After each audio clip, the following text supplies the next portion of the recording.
Hope you have your Bibles close to you. Turn to Esther chapter 9.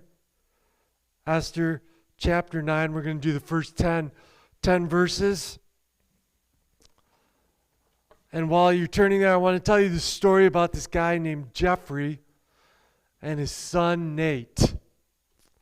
Here's the story. The story goes, Jeffrey was driving home from church on a Sunday morning when his 5-year-old son, Nate, asked him to speed up so they would not be late for the start of Robin Hood on television.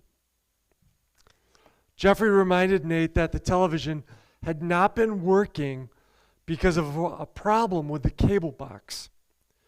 The repairman had been called, but since it was Sunday, he was not expected until sometime the next day.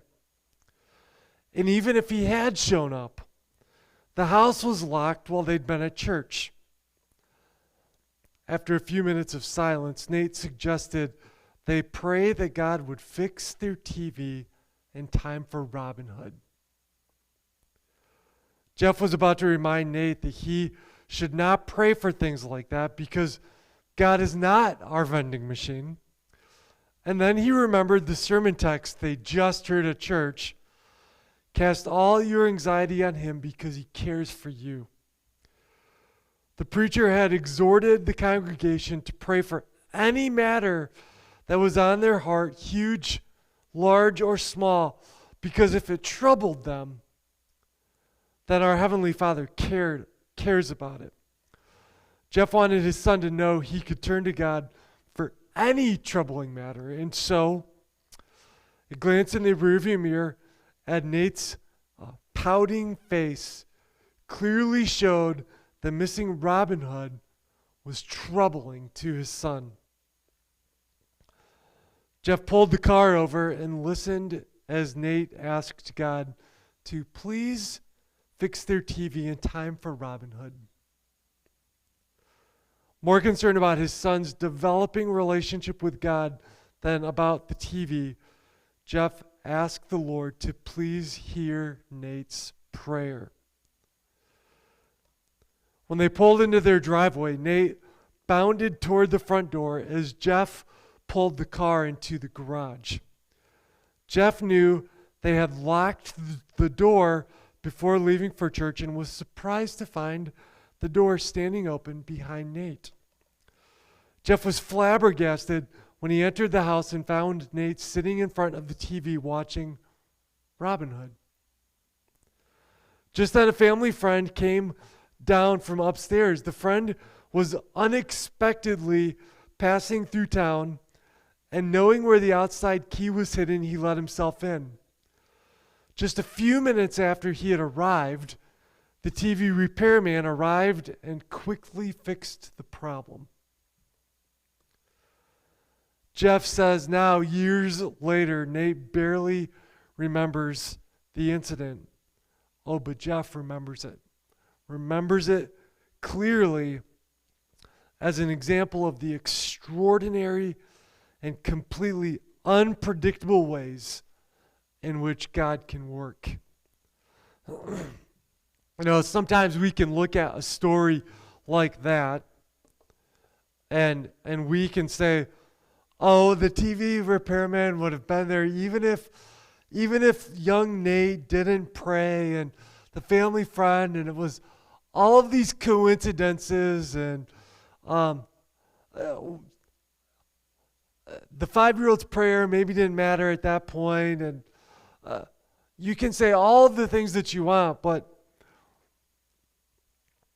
I want us to remember this morning as we look at Esther chapter 9, that God is in the midst of everything in the background, even if we don't see it clearly. And even though maybe it would have worked out if Nate didn't pray, a young little 5-year-old was sensitive enough to the Spirit of God working in his life that he knew to stop and pray. The bigger picture here is that he was sensitive to God working in his life and saw that God was working in the background. And so our main idea for this morning is God is working in your background to prepare you for the moment when you need to shine. God is working in your background to prepare you for the moment when you need to shine. That's what we're going to find out that's what we're going to see with Esther and Mordecai this morning. They've been through the fire. They've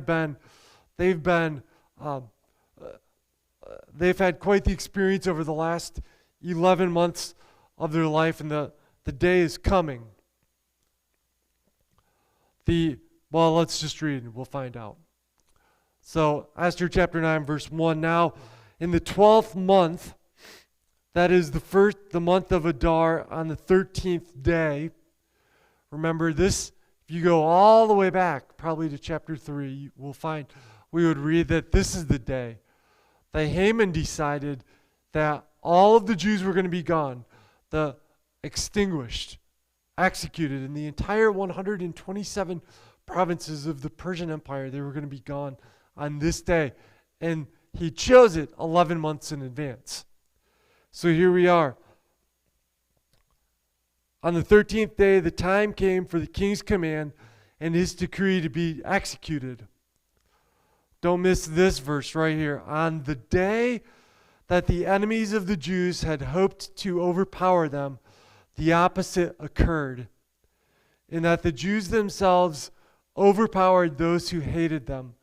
The Jews gathered together in their cities throughout all the provinces of King Xerxes to lay hands on those who sought their harm. And no one could withstand them, because fear of them fell upon all people. And all the officials of the provinces, the satraps, the governors, and all those doing the king's work helped the Jews, because the fear of Mordecai fell upon them. For Mordecai was great in the king's palace, and his fame spread throughout all the provinces.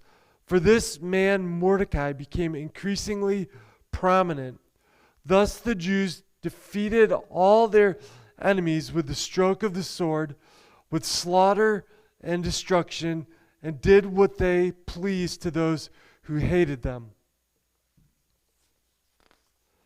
And in Susa, the citadel, the Jews killed and destroyed 500 men.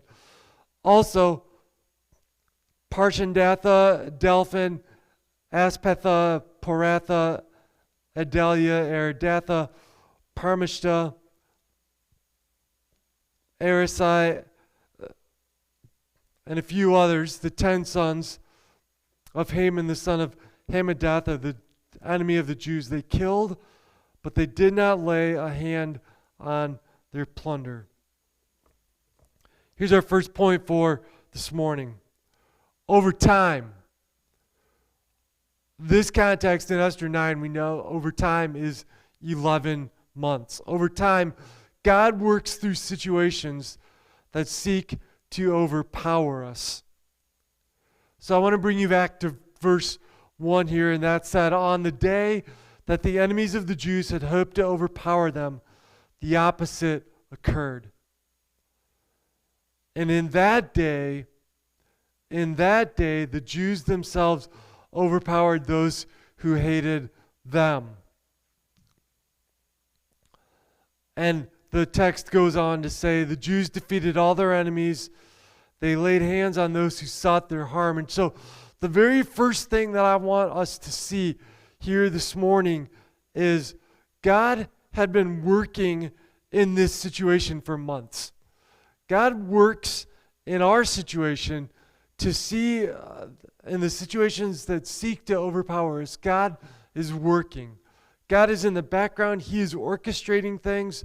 Verse 2, the Jews gathered together in their cities throughout all the provinces of King Xerxes to lay hands on those who sought them, and no one could withstand them, because fear of them fell upon all the people.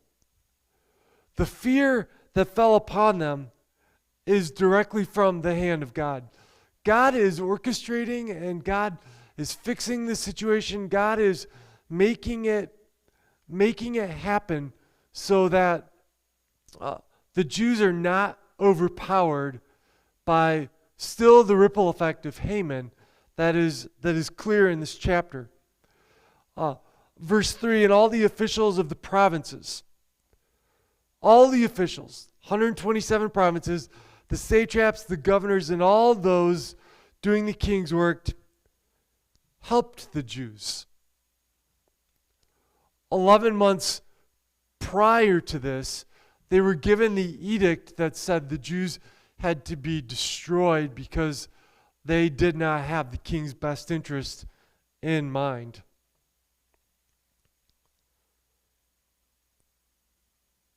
Because the fear of Mordecai fell upon them. Okay? God is working through the situation. God is clearly working through the situation of the people who are trying to overpower the Jews, and God has flipped the table. Mordecai, who was a nobody 11 months ago, was walking around in the city gates, was wearing sackcloth and ashes, and wouldn't go anywhere other than the king's gate, and wanted to look like he was mourning, was now great in the king's palace. His fame had spread throughout all the provinces, and he had become increasingly prominent. You only get there if God is working through the situation, because God wants to be involved in the things that seek to overpower us. You know, I mentioned that there are several people sick in our church. And from my experience, COVID seeks to overpower you. And it doesn't, this week, and the people that I've talked to, it doesn't matter if you have been vaccinated or if you're relatively healthy or if you have some underlying health issues. The virus has attached itself to people in our church, and it overpowers. And there is medicine to help, and there are different opinions about medicine and all of that, but the medicine works in the background through the situation that seeks to overpower, and there is hope to come on the other side. That's what God does for each one of us in our lives. And God worked through this situation here so the Jews could press on and carry through. And I want you to get this one thing. Verse 1 says, the Jews overpowered those who hated them. Verse 2 says, they laid hands on those who sought to harm them. Verse 5, the Jews defeated all their enemies. They didn't just go on this rage of let's get everyone who doesn't look like us or think like us or act like us. This was a concerted effort against the enemies. And so I want to remind you where you might be struggling today. If you have some issues that you're struggling with in your life, if you might just be trying to work through some things, I want to remind you to know who your enemy is. Every person and every situation is not against you. Let me say that again because I want to make sure that sinks in. Every person and every situation is not against you. Make sure that you know who your enemy is. If you treat every person in your life, in every situation in your life, like it and they are the enemy, then you're holding yourself captive for what God is trying to do in the background of your life. So they go through and they're defeating their enemies. They came, verse 6, they come to Susa, and Susa the citadel. They took out the 10 sons of Haman, which was historically that was the thing to do when an enemy is killed. His entire family is also traditionally killed to make sure that there is not another coup attempt going on in their lives. And so they took those 10 sons of Haman and they were killed. I find interesting the very end of verse 10 is specific, and it points to God's work and God's battle. It says they did not lay a hand on the plunder. Although if we went back a few chapters, we would find out that Mordecai in his decree gave them permission to take plunder. It was the complete opposite of what Haman had written. So it was fair for them, according to Mordecai, to take on the plunder. And we're actually going to find in this in verses 1 through 17, there are 3 times where we read they did not lay a hand on the plunder, and here's why. This is God's situation to win. This is God's battle. Every time in the Old Testament where there was a very specific instruction, God said, go take this city. They're being judged. They're being condemned. Go take that city. Do not leave anything behind. Don't leave any people. Don't leave any goods. Burn the city. Take no plunder. It was in Joshua, that was considered to be a holy war. A war that was God's appointed war, casting judgment on a certain group of people. And so here, they took no plunder because that was a holy war. It's God's battle. God's working through the situation that seeks to overpower us. Verse 11, there's one more thing I want us to see this morning. Over time, God provides rest from the hardships of life.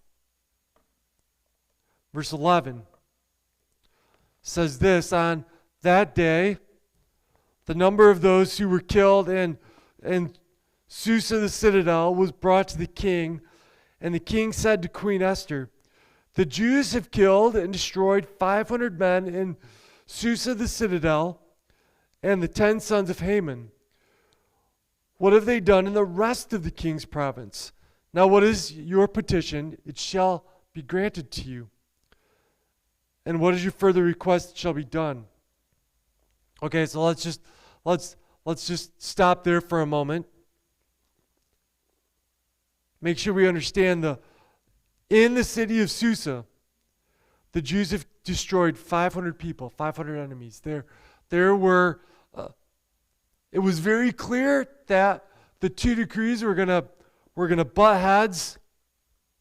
Somebody was gonna lose. There was gonna be a winner. No points for second place. And there were people we've read in previous chapters helping the Jews, becoming Jews, bailing on their pagan practices to side with the Jews. And so the number of those who still hated them and number of their enemies was becoming a smaller amount. Verse 12 said they've killed 500 men and the 10 sons of Haman. Now, could they only kill 500 men in one day? Or were there only 500 Jews? It's possible. It's possible that there were only 500 enemies. It's also possible they could only kill 500 people in one day, because ancient practices were not war of today. There were not airplanes and bombs and copters and automatic machine guns and all of that. They would get their sword and they would line up single file like you're in elementary school going up to the drinking fountain, and you'd fight. So we're the good guys and we're lined up. They're the bad guys and they're lined up. One and done. If you win, you're in. And so one guy could be fighting all day long, kills this guy, the next guy comes up, kills the next guy, kills the next guy, and the line keeps moving forward. It is possible that they could only do 500 of those battles in one day. Verse 13. Then Esther said to the king, "If it pleases the king, let it be granted to the Jews who are in Shushan to do again tomorrow according to today's decree, and let Haman's sons be hanged on the gallows." All right, the only reason why Esther would want 10 dead guys to be hanged on gallows is for public humiliation. To set an example of this is what happens when you are an enemy of God's people. We want to expose you for who you are, and we are breaking the line in this prideful, arrogant family, and we just want to set an example. Verse 14, so the king commanded this to be done. The decree was issued in Shushan, and they hanged Haman's 10 sons. And the Jews who were in Shushan gathered together again on the 14th day of the month of Adar and killed 300 men at Shushan, but they did not lay a hand on the plunder. The remainder of the Jews in the king's provinces gathered together and protected their lives, had rest from their enemies, and killed 75,000 of their enemies, but they did not lay a hand on the plunder. This was the 13th day of the month of Adar, and on the 14th of the month they rested and made a feast, a day of feasting and gladness. Over time, God provides rest from the hardships of life. God doesn't always rescue us from the hardships. There are seasons of life that are really hard. There are it seems like there are seasons inside of every season of life that are hard. There are some days that people just don't want to get out of bed. There are some people who have treated the last year and a half as just a very, very difficult time in their lives. There are unemployment is a hardship. Financial stress is a hardship. Having a blended family is a hardship of life. Having teenagers sometimes is a hardship of life. There are lots of different things in our lives that are hardships. Medically, we have hardships. But I want to remind us this morning that God provides rest from the hardships of life. Even if God doesn't remove the hardship of life, God provides rest in the midst of that. Here we find in these verses the remainder of the Jews in the king's provinces gathered together and protected their lives, and protected their lives and had rest from their enemies. They killed 75,000 of their enemies. And they did not lay a hand on their plunder. This was on the 13th day of the month of Adar, and on the 14th of the month they rested and made it a day of feasting and gladness. So I want to here's the wording in English. They killed 75,000 of their enemies. Did they get all of them? Were all of the hardships gone? We don't know. It doesn't tell us at that point. Did they go run off? Did they retreat for a little bit? Did they get scared and call mom and go home? Did they decide? We don't know what happened. We just know that the remainder of the Jews were protected. And they had rest from their enemies.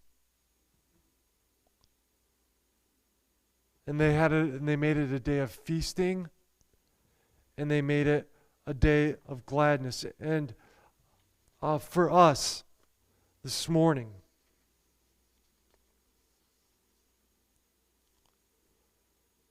the Jews, I think a couple of things. I think it's important that we know who our enemy is.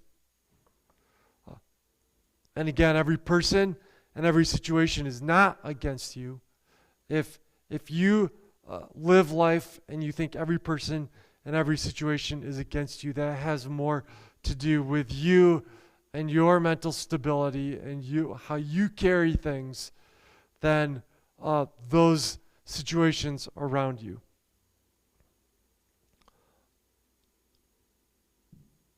The second thing, do you allow space for God to work in your life? Do you allow space for God to work in your life, or do you take the approach that you have to fix whatever seems to overpower you?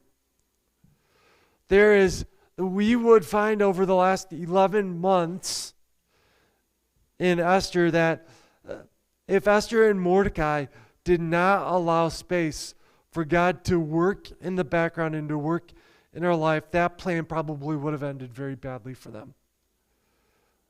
If they would have just taken the approach, I need to fix what seems to be overpowering me. I just need to try a little harder. I need to just press on a little more. I'll just keep going a little bit longer. I'll just fix it. And I'll keep trying until I fix it. I want to remind us this morning that plan doesn't work for most people. Most people need help when they're being overpowered. It's why there are lifeguards. It's why there are counseling services. It's why we were made for relationships. It's why we were made for community, because every now and then we need other people to help us get through. And God often reveals how He's working in our life through other people. Here's the third. The third, I think. We experienced the greatest level of rest when we stay in our lane. So let me unpack that a little bit, okay? So Esther and Mordecai, very easily they had a decree. They wrote the decree. They wrote the law. They could have gone after anyone they wanted. They had the king's permission, carte blanche. Whatever you ask, Esther, you can do. It is up to you. Just tell me what you want. They could have done anything. They could have gone after everybody that seemed to get in their way, whether they were an enemy or not. They could have taken all the plunder. They could have they could have gotten rich off this. But that's not what they did. They understood that we're going to overpower those who hate us. We're just going to seek those who, we're going to defend ourselves against those who harm us. We are going to let the maximum amount of glory be given to God so that He can provide rest.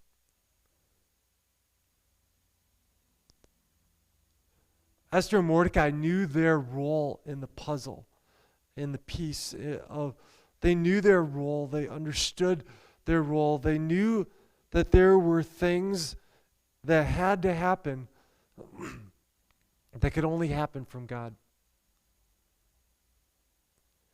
Which is why I say we experience the greatest level of rest when we stay in our lane. Whatever you're facing today, whatever you are experiencing today, whatever the situation that might be trying to overpower you, whatever the hardships that are in your life,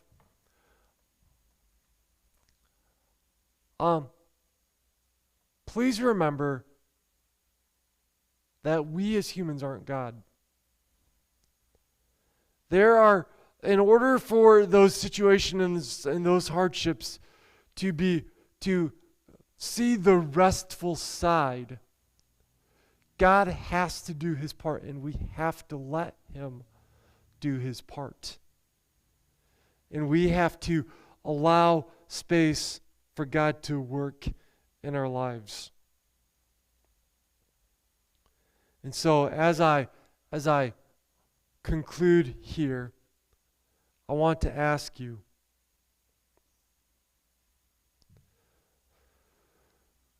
do you allow God space to work in your life? Do you allow God space to work in your life? Or do you take the approach where you control your own destiny? You have to fix what seems to be overpowering you. You're the only one with the solution.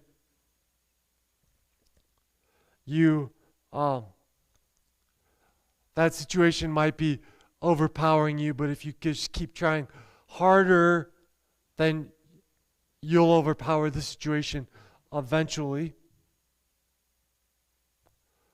Are you trying to create rest on your own?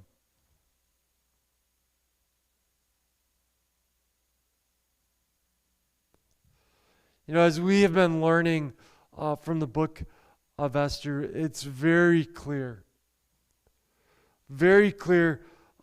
over and over and over and over again throughout this book that God is intricately involved in His children and His chosen people, in the people He cares for, intricately involved.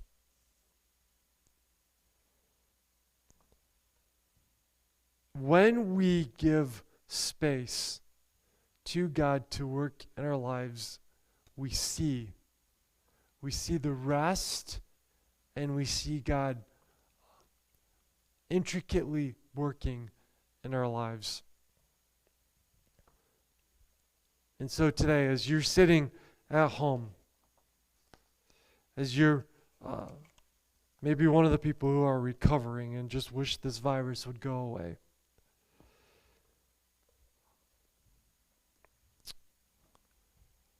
and you have time to evaluate, what are the areas in your life that you need to grow, and how you allow God to work in your life? All of us have room to grow in that area of our lives. All of us have at least one area in our lives that we need to get in our own lane and let God be in His own lane, and stop trying to make God do His, not and stop trying to make God do what we think God needs to do and just let God be God. So, what is that area for you? What is the one area where you need to just get in your own lane so God can provide rest from the hardships of life? Let's pray together.